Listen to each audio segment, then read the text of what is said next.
probably haven't talked enough about Saul Yannick's growth as a player, but the thing I think that's really stood out to me is how trusted he is to be a leader on this team at such a young age. I mean, when they bring it into huddle, it's not really Noah Saul going in there talking. It's not Jack Williams. It's Saul Yannick. The guys listen to him, and he's earned that with his intelligence, with his hard work. I mean, in a lot of ways, I would say there are bigger stars on this team, but Saul Yannick's probably the heart of it. He plays with a level of confidence that sort of belies his age. I mean, he's got a pedigree that does stand out. But I think you're right. He has grown and developed into a player that people trust and listen to. And I've been incredibly impressed with his ability to be a playmaker and still a stalwart, not overdoing.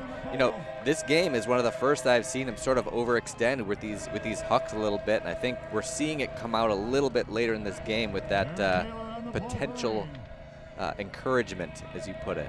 Another question about who might be the guy on ring. Only one guy crossing over for this double game deep point, and that's Jack Williams. He's got work to do, though, because Revolver has the disc in hand.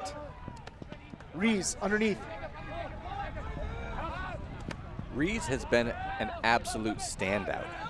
Diving catch for Kern, saves possession, and now he's looking for Tom Doy in the end zone. Williams and Davis giving chase. Doy fights off Davis, and a foul call. That is a shrewd move on the part of Tom Doy. Foul, no contest. It's gonna be White's disc right here.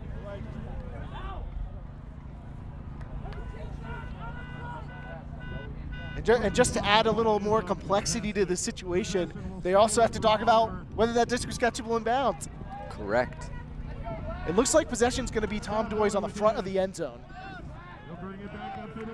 Inches to go. And he knew that Davis is the fastest man on the field. He's not just going to win a foot race there. And Doy curving his line and then throws it away on the end zone. Just goes for the offhand to space and nobody's home.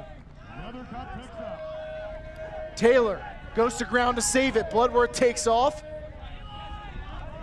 Now back in the hands of Nethercutt.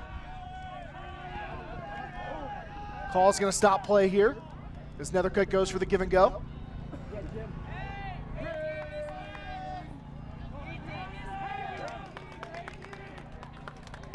Just going back to Taylor.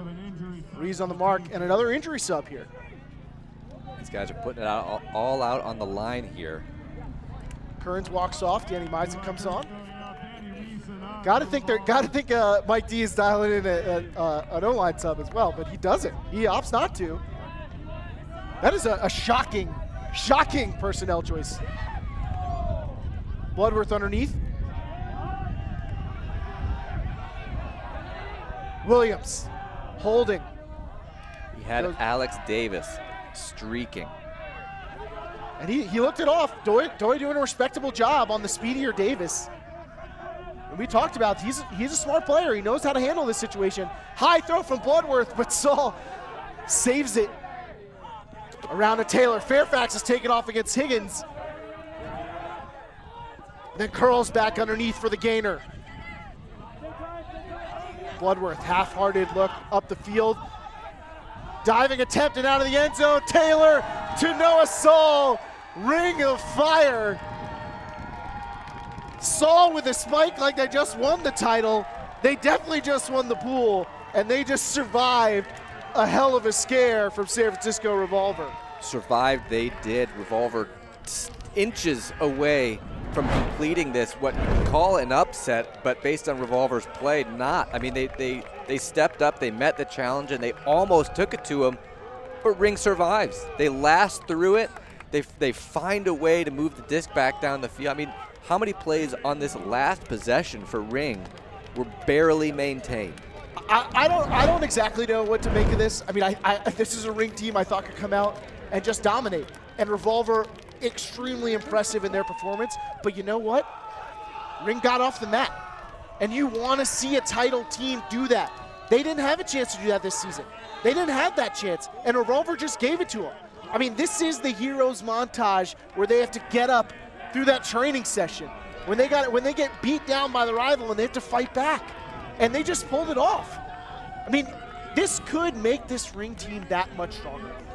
That's exactly what I was thinking. I mean, this had all the feel of a quarterfinal, a semifinal, or a final. I mean, both teams punching, executing to such a high degree. It's just so impressive. And this is Thursday. What can we expect from this ring team? And I think that's what you were saying before. You know, what can we expect from them going forward?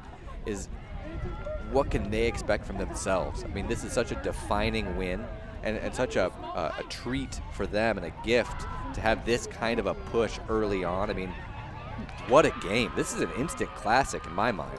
Ring surviving a scare from Revolver. They take it 15-14 to win the pool. I'm excited to see what the brackets hold tomorrow here in San Diego.